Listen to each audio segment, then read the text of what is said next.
কৰাগাৰী স্বাস্থ্য উপকেন্দ্ৰৰ নৱনিৰ্মিত ভৱন আনুষ্ঠানিক মুকলি। আনুষ্ঠানিকভাৱে ৰঙা ফিতা কাটি উদ্বোধন কৰে স্থানীয় জ্যেষ্ঠ নাগৰিক আনছাৰ আলী খানে।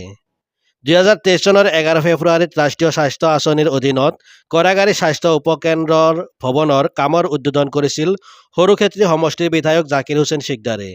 আজি নৱনিৰ্মিত ভৱন আনুষ্ঠানিকভাৱে মুকলি কৰে নগাঁও স্বাস্থ্য কেন্দ্ৰৰ BPM কুলেন্দ্ৰ দাসৰ উপস্থিতিত স্থানীয় ৰাইজৰ সহযোগত কাৱৈমাৰী 12 নং ব্লকৰ জ্যেষ্ঠ নাগৰিক আনছাৰ আলী খানে।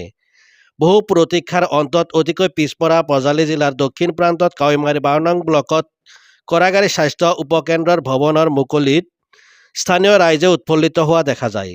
এই স্বাস্থ্য উপকেন্দ্ৰটোত স্থানীয় ৰাইজে কেনেদৰে উপকৃত হ'ব সকলো বিৱৰি ক'লে নগাঁও স্বাস্থ্য কেন্দ্ৰৰ BPM কুলেন্দ্ৰ দাসে। নগাঁও খণ্ড প্ৰাথমিক স্বাস্থ্য কেন্দ্ৰৰ অন্তৰ্গত প্ৰায় 42টা সাব চেণ্টাৰৰ ভিতৰত কৰাগাৰী সাব চেণ্টাৰো এটা, আৰু এইটো যোৱা এবছৰ আগতে ইয়াক আধাৰশিলা স্থাপন কৰি এবছৰ 1.5 বছৰ আগতে আধাৰশিলা স্থাপন কৰি এতিয়া সম্পূৰ্ণকৈ বিল্ডিং সম্পূৰ্ণ কৰিব পৰা হ'ল।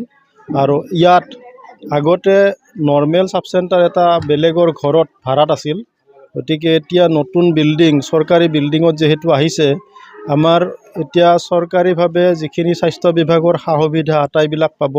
মেডিচিন পৰ্যাপ্ত পৰিমাণে আটাইয়ে ইয়াৰ ৰাইজে পাব।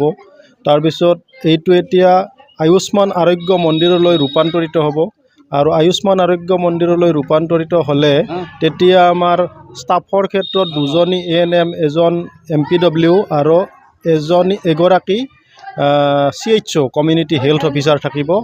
আৰু তেতিয়া এই সাব চেণ্টাৰটোৰ নাম আয়ুষ্মান আৰোগ্য কৰাগাৰী আয়ুষ্মান আৰোগ্য মন্দিৰ হিচাপে নামাঙ্কিত হ'ব। আৰু তেতিয়া আমাৰ বিশেষভাৱে এতিয়া যথেষ্ট দৰকাৰী এটা আঁচনি, সেইটো হ'ল NCD non communicable disease. Non communicable disease হ'ল মানে 3টা বিশেষভাৱে কামত সহায় হ'ব। এতিয়াতো সকলো মানুহৰ চুগাৰ বা ডায়েবেটিছ আছে, প্ৰেছাৰ বা হাইপাৰটেনশ্যন আছে, আৰু কেঞ্চাৰো আমাৰ তলে তলে হৈ থাকে, এইটো আমি গমেই নাপাওঁ। এইটোৰ প্ৰিলিমিনাৰী স্ক্ৰিনিং যিখিনি সেইখিনি কৰাৰ বাবে এই সাব চেণ্টাৰতে ব্যৱস্থা থাকিব। তাৰোপৰি আমাৰ যিখিনি ডেলিভাৰী পইণ্টৰ কাৰণে আমি প্ৰপ'জ কৰিম, তেতিয়া ইয়াৰ ৰাইজে নৰ্মেল ডেলিভাৰীৰ কাৰণে সুবিধাটো পাব যেতিয়া হৈ যায়। আৰু বাকী ইমিউনাইজেশ্যন ANC অন্যান্য যিবিলাক প্ৰগ্ৰাম চলি আছে, IDCF NDD এনেকুৱা যিমান প্ৰগ্ৰাম চলি আছে সেইবিলাক চলিয়ে থাকিব, সেইটো থাকিবই। বৰ্তমান হয়তো ইয়াতে যিখিনি পৰ্যাপ্ত ষ্টাফ লাগে সেইখিনি আছেনে? পৰ্যাপ্ত ষ্টাফ এতিয়ালৈকে সাব চেণ্টাৰ এটা হ'বলৈ হ'লে আচলতে মিনিমাম 3গৰাকী ষ্টাফ লাগে, ANM 2গৰাকী আৰু এজন MPW, কিন্তু আমাৰ ইয়াত MPW নাই, কিন্তু ANM 2গৰাকী আছে। কিন্তু যেতিয়া আয়ুষ্মান আৰোগ্য মন্দিৰলৈ ৰূপান্তৰিত হ'ব তেতিয়া এগৰাকী CHO আহিব, আৰু CHO গৰাকী আমাৰ ডক্টৰৰ কাম কৰিব।